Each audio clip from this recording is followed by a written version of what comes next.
আসসালামু আলাইকুম। দেখেন রান্নাটা কিভাবে করি। একটি রান্না নিয়ে আসলাম। আমি এই দুটি ডিম দিয়ে আর এই টমেটো আর বেগুন দিয়ে আমি রান্না করব। দেখেন কিভাবে আমি কেটে নিয়েছি। এইদিকে আমি ফ্রাই প্যান বসিয়ে দিয়েছি গরম হওয়ার জন্য চুলায়। এই ফ্রাই প্যানে আমি তেল দিয়ে নিয়ে সরাইয়ে নিলাম। আর এখানে তেলের মধ্যে আমি হালকা হলুদ এড করব যাতে কালারটা সুন্দর আসে। দেখেন অলরেডি আমি বেগুনটি ভেজে নিব।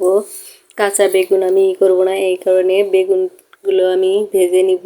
আর বেগুনের মধ্যে সামান্য পরিমাণে একটু লবণ দিব যাতে বেগুনটা ভালোভাবে সিদ্ধ হয়ে যায়, ভাজা হয়।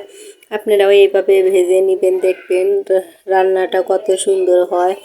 এই দেখেন আমি নেড়ে চেড়ে ঢেকে দিয়ে 2 মিনিটের জন্য চুলায় রেখে দিলাম। দেখেন 2 মিনিট পরে এসে আমি ঢাকনাটা উঠিয়ে দেখি কত সুন্দর কালার চলে আসছে। এইভাবে আমি ভেজে নিয়ে বেগুনগুলো সব উঠিয়ে নিব।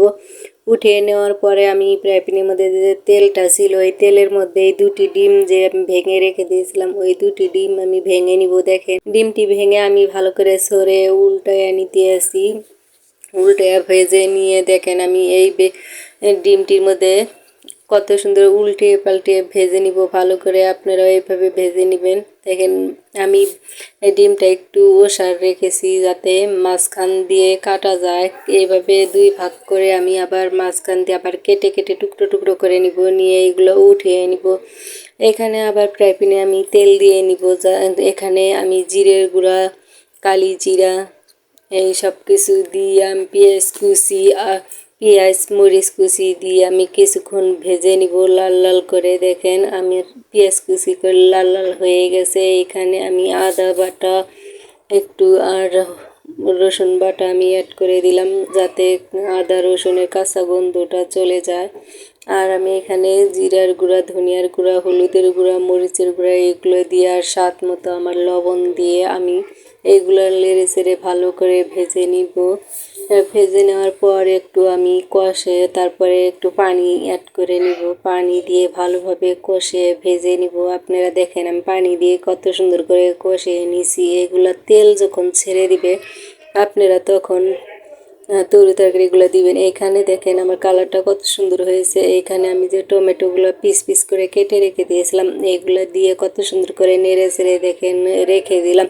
এখন আমি কিছুক্ষণের জন্য ঢেকে দিব যাতে টমেটোগুলো সুন্দর মতো সিদ্ধ হয়ে যায়। 2 মিনিটের জন্য আমি ঢাকনা দিয়ে ঢেকে দিয়ে দেখেন আমি আবারও চলে আসলাম।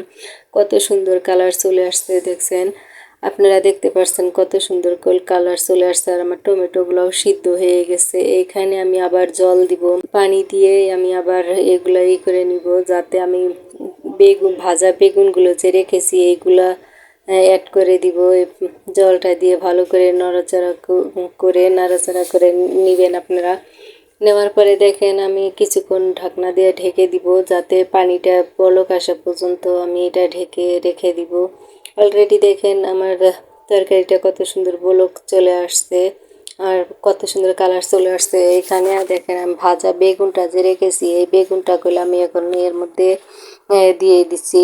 আপনারাও এইভাবে দিয়ে খেয়ে দেখবেন, রান্না করে দেখেন। আমি বেগুনটা দিয়ে লাড়াচাড়া করে আবার যে আমি ডিমটা যে ভেজে রেখেছি এখন এই ডিমটাও আমি দিয়ে দিব। পিস পিস করে রেখেছি এই ডিমটা দেখেন আমি চতুর সাইড দিয়ে ছড়িয়ে দিচ্ছি। ডিমটা দিয়ে আমি ঢেকে দিব। দেওয়ার পরে আবার 2 মিনিট পরে আবার চলে আসবো। কত সুন্দর কালার দেখেন, ডিমটাও কত সুন্দর হয়ে গেছে। আপনারাও চাইলে এইভাবেই করতে পারবেন।